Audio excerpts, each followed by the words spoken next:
இறை வார்த்தை மாற்கு நற்செய்தி பிரிவு 4 இறை சொற்றொடர்கள் 35 முதல் 41 முடிய. அன்றொரு நாள் மாலை நேரம் இயேசு சீடர்களை நோக்கி, அக்கரைக்கு செல்வோம் வாருங்கள் என்றார். அவர்கள் மக்கள் கூட்டத்தை அனுப்பிவிட்டு படகில் இருந்தவாறே அவரை கூட்டிச் சென்றார்கள். வேறு படகுகளும் அவருடன் சென்றன.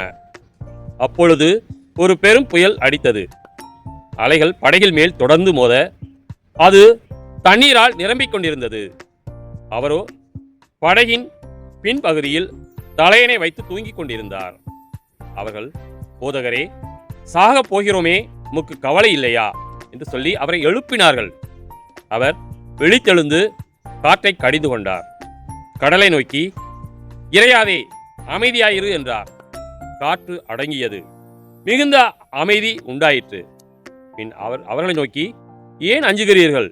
உங்களுக்கு இன்னும் நம்பிக்கை இல்லையா என்று கேட்டார். அவர்கள் பேரச்சம் கொண்டு, காற்றும் கடலும் இவருக்கு கீழ்ப்படுகின்றனவே, இவர் யாரோ என்று ஒருவரோடு ஒருவர் பேசிக் கொண்டார்கள். கிறிஸ்துவின் நற்செய்தி.